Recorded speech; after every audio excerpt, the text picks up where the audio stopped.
Hello, and welcome to this week's episode of ThinkTank Thursday.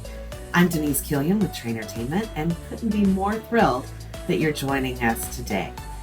And today we've got a big topic that's going to impact every single operator in the country. So it's a big one. We're going to be talking about tariffs and how they're impacting your business and what strategies you can employ to help protect yourself and your bottom line, but also helping to encourage your customers as well. But before we get started there, I want to thank our 2025 digital sponsors for taking part in ThinkTank Thursday. We appreciate their support, which helps us bring you a new episode each and every week.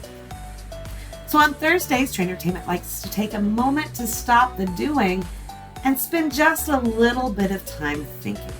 And as I mentioned, today we're going to be talking about something that I know has been keeping a lot of people up at night, and that's tariffs and the impacts on your bottom lines of those tariffs. So I went to Clint Novack with A&A Global to get some ideas and strategies about what we can start doing right now to help counteract the impacts of the tariffs, what we should be concerned about, what we shouldn't, and how to move forward during this uncertain time. So let's get started with Clint. Clint, welcome to ThinkTank Thursday. We're so excited to have you. I'm excited to be here. Let's do this. Let's change the world. All right. Listen, it feels like it. Our topic today, I think, is so important and it's on everyone's minds. So we're going to dive into that in just a second. But before we do, Clint, tell us a little bit about you and what you do at A&A Global. Sure. So my name is Clint Novack. I'm with A&A Global, which is a redemption product provider. And I'm the business development manager. And really what I do is not only am I kind of a face for A&A, I do a lot of the social media, a lot of podcasts, a lot of, I do a Replay magazine article, which help get A&A out there. But I'm also kind of a tool for family entertainment centers to utilize, which means I travel a lot. I travel and I visit, last year I visited over 150 FECs, and I usually do like a 2-hour tour of the facility with the owner, general manager. And I just try to find all of the ways that they could be making more money or saving money or just being a better place. Sometimes I can point out a lot of things. Sometimes I just point out a couple of things. But really it's also about the stories. It's about the networking. It's about getting to know the people in the industry. And so many people in the industry love sharing information. So I love that part of it. I love hearing their stories, how they survived COVID, how they, built their FEC when they had no FEC background whatsoever, what brought them to this wonderful industry of fun. And it's just, I really enjoy being a part of making everybody better. And so, that's kind of the two things that I do for A&A, marketing a little bit, and then kind of I don't like consultant, but free consultant is kind of what it boils down to. So that's great. That's great. And that is something that's beautiful about this industry, is that not only are we here for the communities that we're located in, but we're here for each other and supporting each other. And that's a beautiful thing. It is. And there's a lot of other industries that don't see that. Like, everything's top secret. What they do, they've figured out the only recipe to make it successful, and they hide it from everybody else. And here it's like everybody just wants to share their success stories. They want to make you better by sharing their information and how they messed up. And I built my former career was I was the general manager of Funland of Fredericksburg in Fredericksburg, Virginia. I did that for 8 years, and I built go-kart tracks and laser tag arenas, and we bought games, and we did all the stuff that operators do. And so when people come to me and say, I'm building a go-kart track, I'm like, I've done that. Let me tell you where I screwed up. So you guys don't do it. And Rick Iceberg, from CJ Barrymore's came down and looked at our track And I showed him all the ways we messed up so he could do it perfectly. And now he can show people how he messed up and how they could do it perfectly next time. So there's always ways to improve. And that's what I love about the industry. Yeah, yeah, that's beautiful. So today we're going to talk about something that impacts every single one of us. And it is something that a lot of folks are very concerned about, and the future is uncertain. And that is the impact of tariffs that Mhm. are having on our industry. So, at this moment, it's changing very, very rapidly, which And maybe makes by the it, time this airs, it'll all be over with. who knows? Who knows, right? Fingers crossed, right? Uh, please, yes. But it makes it very hard. That uncertainty makes it very hard as an operator to plan out for your budget and for how am I going to stock my redemption. It may impact, certainly, we've seen this already, how customers are coming and how they're spending their money. So it is something that does have a pretty big impact on our business and what we do and the decisions that we make as operators and owners. So I want to talk a little bit about some strategies because the ever changing landscape of this, I mean, just in the past month, there's been, it goes here and then it comes down and then no, it's back up again. And no, now we're adding this other country and now they're having retaliatory tariffs and it's kind of all over the place, which again makes it hard to plan. So I want to talk about strategies. What should we be doing and looking at to make sure that we're not negatively impacting our customers' experience, but also keeping an eye on our bottom line and making sure that we're not coming out on the losing end of this as it progresses and moves forward. So it's a big topic, and I'm so grateful that you have some insight that you want to share with us. I'm gonna try. Yeah, right. We're all figuring it out together, Yeah, right? yeah, Uh, exactly. and and that's the beauty. So uh, want to first talk about that guest expectation. Anytime Mhm. you talk about a price increase, and certainly if you're ordering redemption, those prices are going up. Yeah. And you have to make a choice. Do I increase my prices or do I eat that right now? And there's a tipping point for guests when that next price increase is that's it, I'm out, I'm done, right? So talk about first the guest experience expectation. So, and there's going to be two sides as well. The guests are going to be hurt by first of all, how much money they're making and the money they're spending on just regular goods. And so the entertainment industry is always going to be hit first because the first thing you cut out is going to be entertainment. I think the last thing you cut out is beer. I think that is like that skyrockets during recessions and things like this. Yes. Um, but the guests know what is going on. They see the news. They know that tariffs are going to be affecting them.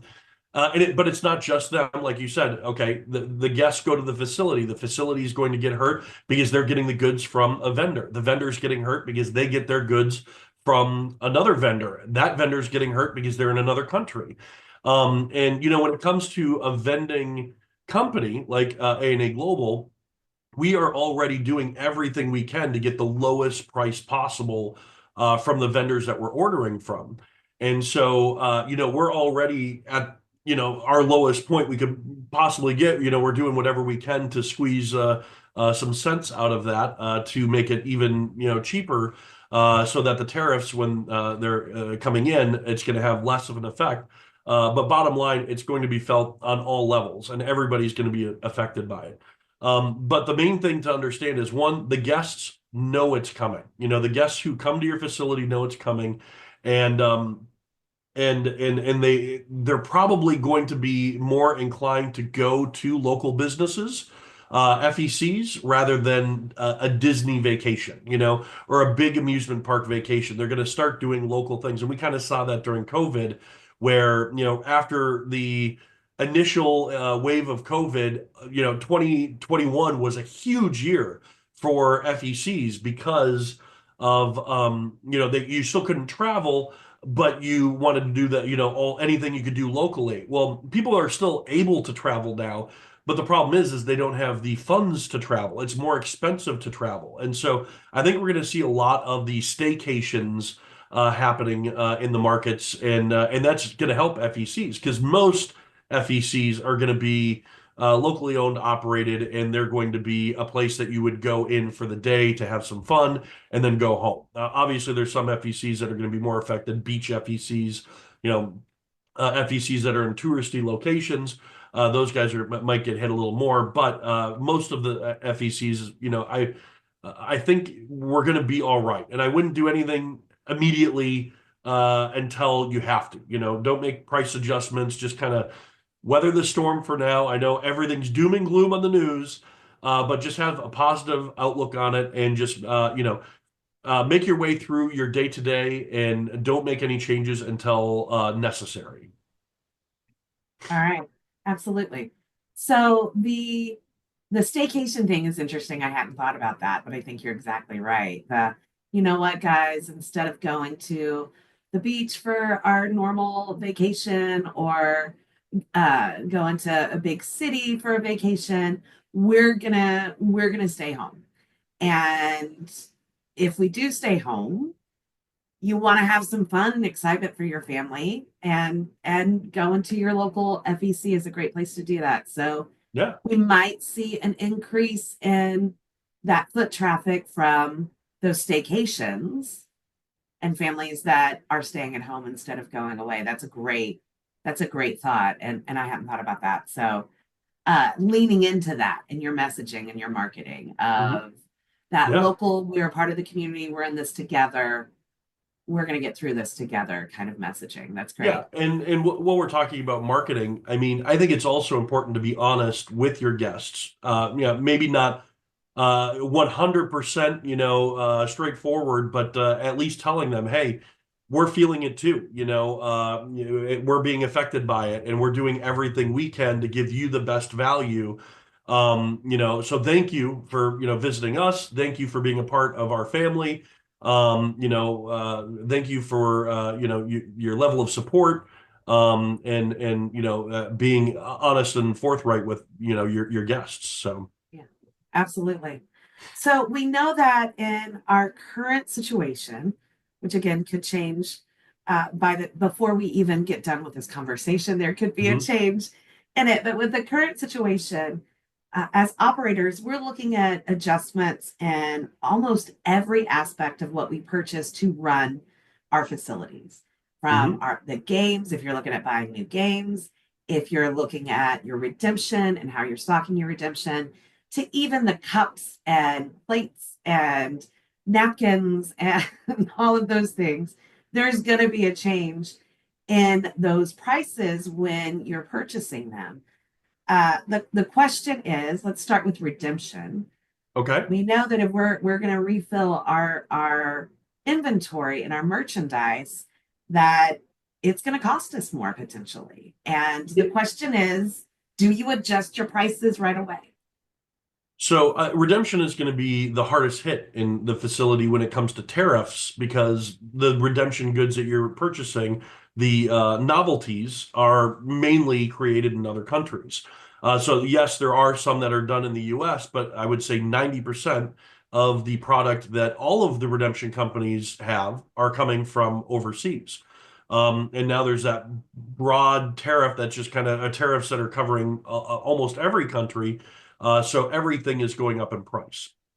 So obviously, the first thing that you're going to do, and this wouldn't be very noticeable to guests, is that you are going to adjust your ticket pricing based on the value of what you're getting. So, for instance, if you're an A&A customer, you already have this built into your system. If you're with our sales reps, is that you are saying that if something costs this much, it's going to be this many tickets. We already have your ticket value. And so when we send product and the price goes up, we're going to adjust those prices of your ticket value. So you have to put a new label on your value. So if a Tootsie Roll was 5 cents, now it's 10 cents. It went from 5 tickets to 10 tickets or whatever your ticket value is. And so those are going to be adjustments that are going to be passed on directly to your guests. It's not going to be very noticeable, though, because not a lot of guests are going to your facility day to day to find out what ticket prices are on your Tootsie Rolls, So it's not going to be a very noticeable change if you just take the increase of the tariffs, roll it into the ticket pricing. Another thing you can do to absorb that so your ticket pricing doesn't have to go up so much is actually changing the value of your ticket. Now, the value of your ticket is, for instance, if you have a product that costs $1 and you charge 100 tickets for that dollar, that means the value of your ticket is 1 cent. Now the average right now is actually 0.002 or 0.003, which means it's basically 2 or 3 times the markup. So if it costs $1, it's 200 tickets or 300 tickets. So that's really the average is about 2 to 3, or well, let's say 2.5. So if you are, at that 0.01 cent per ticket, raising that or doubling it might be a good idea, especially since, the industry has already done that. The big places have already made those adjustments, so you could make those adjustments.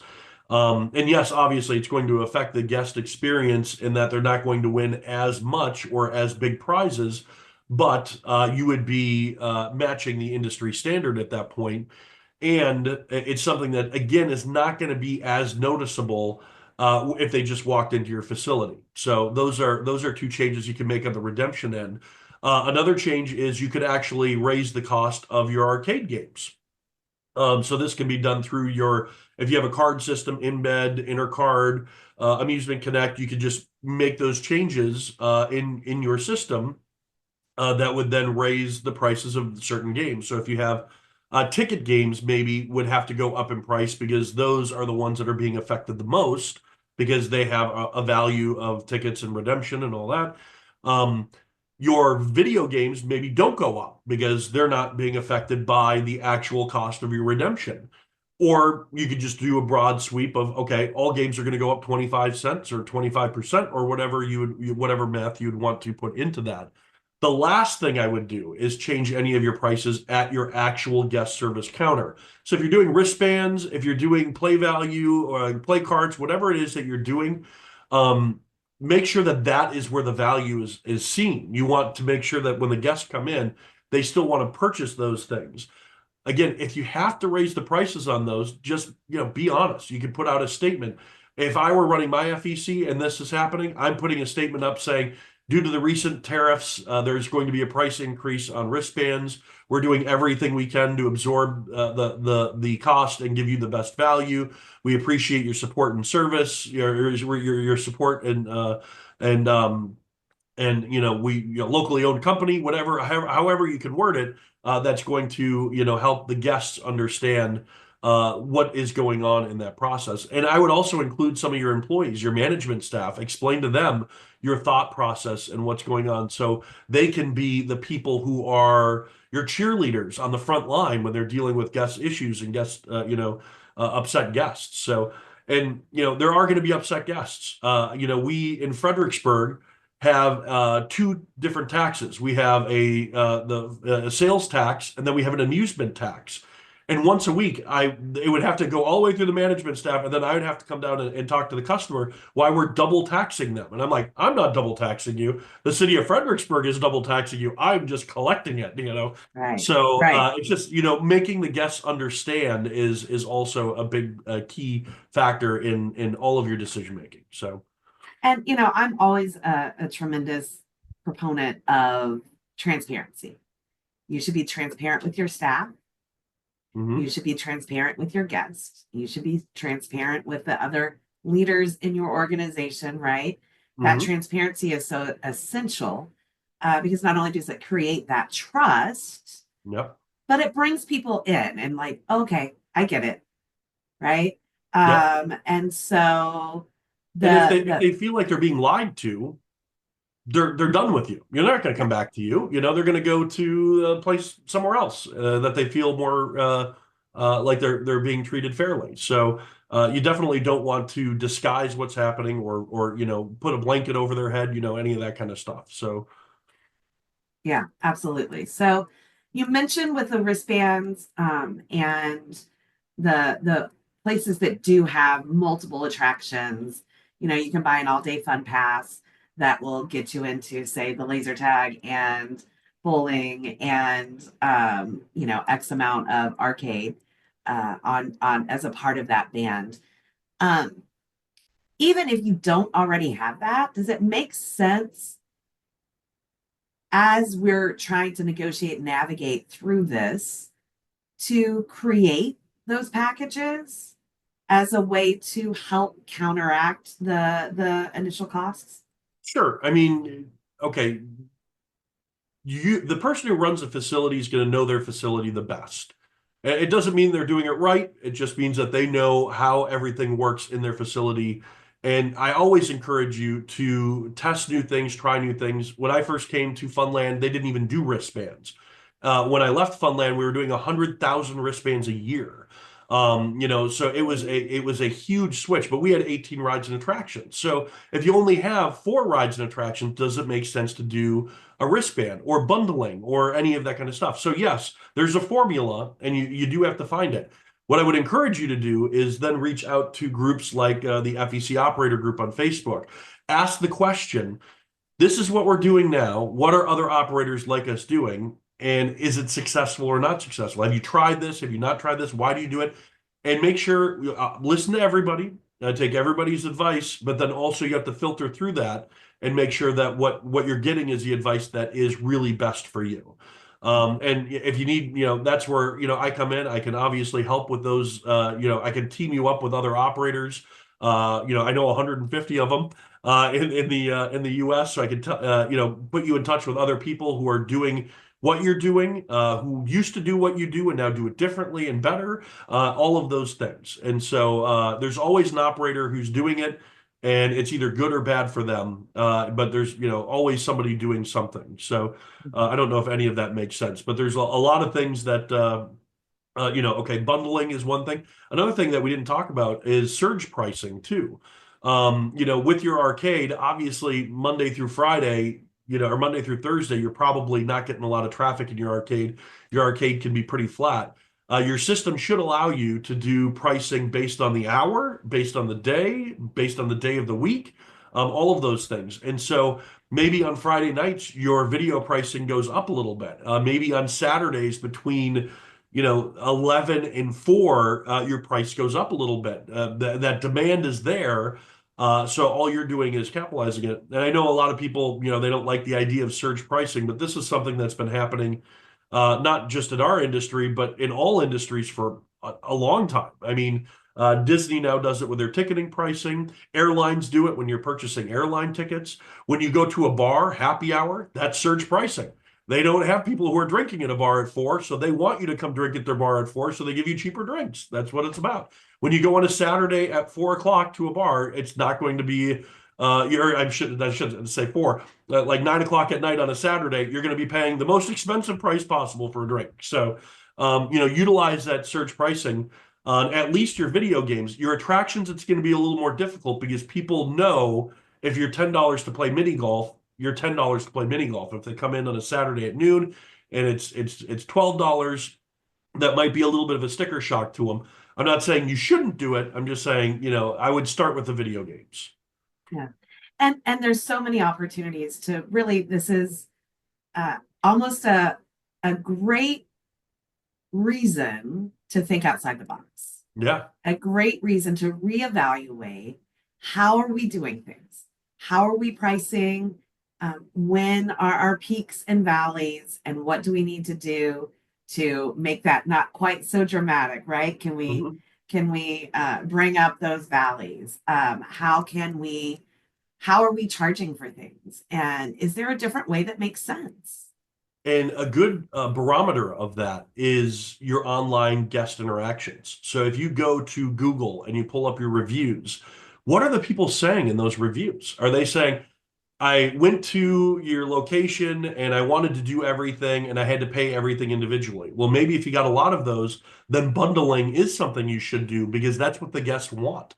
They want they don't want the a la carte, they want the buffet. They want to do everything for one price. And so finding that price and putting it out there, or finding that package and putting it out there is going to benefit you. If you go in and you're reading reviews and it's about how bad your staff is, well, then it's time to start looking into making your staff a better training, better development, a better company. What am I thinking of? Culture. Culture, thank you. As it came into my head, it went out. So just making a better culture for your employees, so they're happier, then they're making your guests happy, and those are things that don't necessarily cost a lot of money to do, and they're not, your tariffs are not affecting. It's the guest experience through your employees, your staff, your cast members. How are you going to make that experience better, a better value for the people who are coming? So. Yeah, absolutely. So quickly, I want to take a look at one more idea for price adjustments, because these tariffs aren't just affecting redemption and our games, but also our food costs, the plates, the napkins, the cups, all of those things. Um, is that a great opportunity to reevaluate and maybe adjust in those food prices? Always. Well, there's so many ways in your kitchen, your cafe, your restaurant, your food service window, whatever it is, there's so many ways that either A, you could be saving money, or B, you could be making money. The price of soda, everybody's raising the price of soda. So if you're not in that $4 range for a 16-ounce soda, yes, you're giving the guests a great value, but you're also losing a lot of money because, yes, soda only costs 10 cents. If you gave it the 30% markup that is standard, you would only be making under $1. So it doesn't make sense. You make the money on soda. If you have icy, that's super popular. And so icy costs more than soda costs. And so you have to make sure that that is affected. Soda is usually free refills, offer free refills and charge them 50 cents more. They're getting a better value. They can refill their cup as many times as they want. Ices never do free refills. I would also say if you're in the food industry, you know exactly what I'm talking about. Don't even let the guests do ices because it's just going to be a mess. It's going to be everywhere. They don't know that it expands and explodes out of the lid and everything. The lid, you're meant to fill it up to the lid, not through the lid, and then it goes everywhere. But um, your pizza cost. Where is your pizza at? Is it at $2.50 range, $3 range? Look, obviously you want to make the best product possible. You don't want to necessarily buy the cheapest possible. You want to make sure that you're still giving a good value. But could you still raise that value? Are you charging $16, $18 for a pizza? How much more could you charge? Can you make smaller pizzas for the same price? So go from a 16-inch to a 12-inch. Chicken's always expensive. Is there other foods, fried foods? Is there anything else that you can add to the menu that will make a better guest experience? Are there foods on your menu that are costing you to do? Salads. Are you putting salad on your menu, but you're not selling any salads? Get rid of salads. Find the foods that are wasteful and get rid of them so you don't no longer have that waste. We did salads because people complain. You have no healthy options. And we're like, we're an amusement park. We're not supposed to have healthy options. And then we did salads because we caved to the pressure. Nobody bought the salad. We're throwing salad out every week. It only costs us, I think, $30 for the bag of salad a week, but nobody purchased it. And so it ended up being a waste every week. And then finally we just got rid of it and said, we'll just have to put up with the complaints that we're getting of no healthy options. But yeah, there's always going to be places where you can improve in your cafe, whether it's cost of waste, adjusting pricing, getting better food items in there, or different food items in there. There's a lot of great places. I know people watch other Instagram stuff, and you see like Incredible Pizza in Arizona doing their unicorn tacos. Or Langer's up in Oregon doing their pickle pizza. Like it's just like coming up with all of those fun Instagram crazy ideas, and that's free marketing. I mean, that's you get somebody to take a picture of, look at this silly thing I'm doing. You're getting people to come in the door to do that silly thing. So Yeah, awesome. So, with all of the things that are going on, and there's a lot, really, before you do anything, what I'm hearing from this, Clint, before you do anything, evaluate your business. yeah, Know your numbers, know your COGS for your food, for your arcade, know what you're looking at, and reevaluate how you're charging people, how you're pricing things. Maybe there's opportunity to make those changes and listen to your guests. That's right. Yep. Yeah. Don't do any knee-jerk reactions. Start where you're getting hurt the most. Things like redemption items, when they start coming in and the pricing is going up, adjust your ticket prices accordingly. Then look at all the other things, your ticket value, arcade costs, surge pricing. And this isn't the first, this is obviously, something that's hit us in the last couple of weeks that has been crazy. But operators have been dealing with rising costs for a couple of years now when it comes to paying employees, the minimum wage is going up everywhere. So, some states are at $15 an hour, and that's just the minimum. They can't pay the minimum. If you want good employees, it's going to be 17 an hour. So they've already had to start going through all of these. How do we adjust for the cost, the rising cost of just doing business? And so this is just another hoping temporary thing that's going to happen that we have to adjust for. Absolutely. All right, Clint, this has been such great information, and there's a lot to unpack here. So before we go, I have to ask you, at Traintertainment, of course, we are all about growth.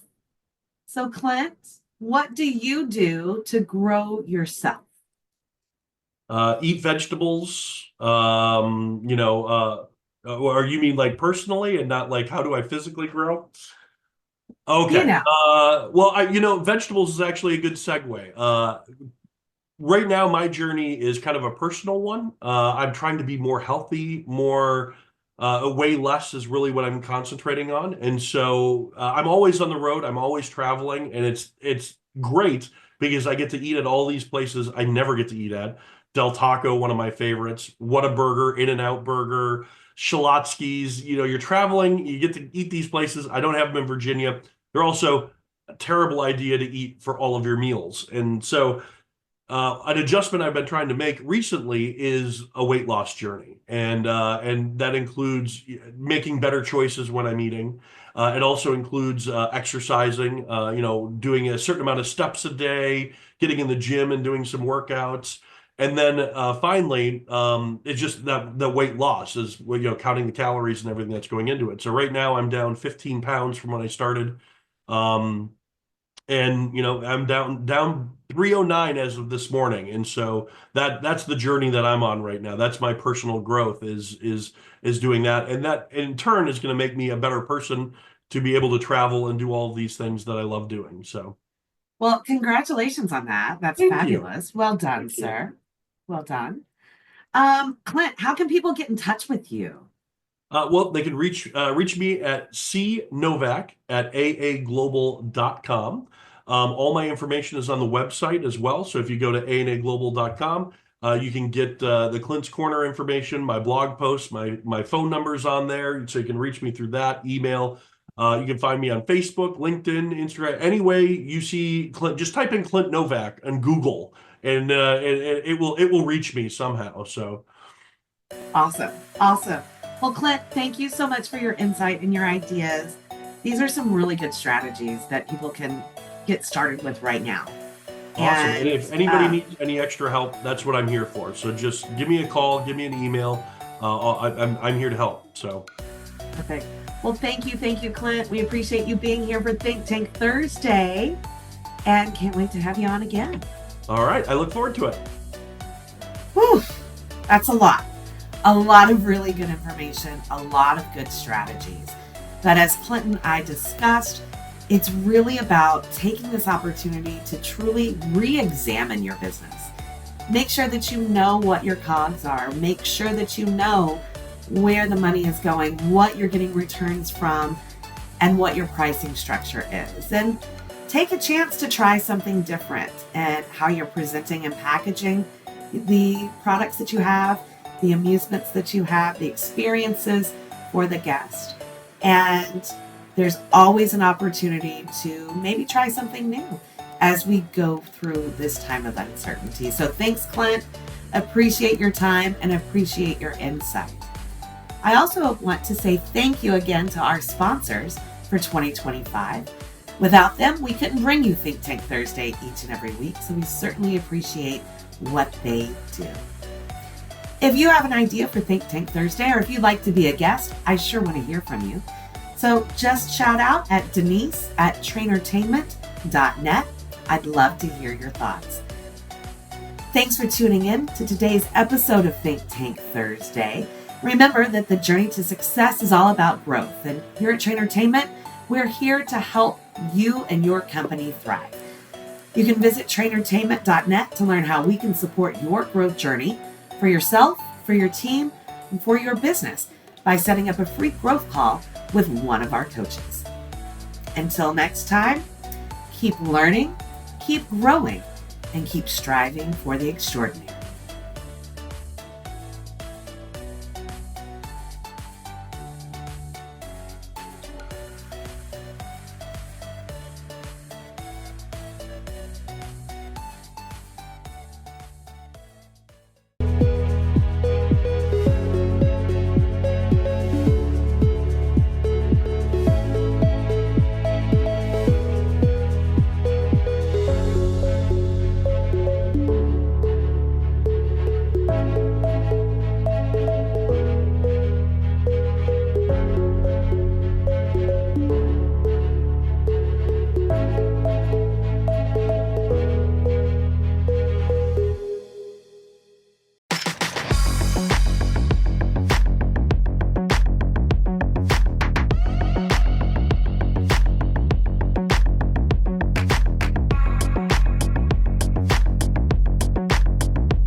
Playthrough is an online scoring system for mini golf courses. Simply post a QR code near the first hole. Golfers scan it with any mobile phone, add their golfers, and start entering scores. They can easily view their group leaderboard or the course leaderboards. Playthrough also includes features like hole sponsor logos and hole transition ads to help grow your business. Visit playthroughmini.com to see what else Playthrough can do.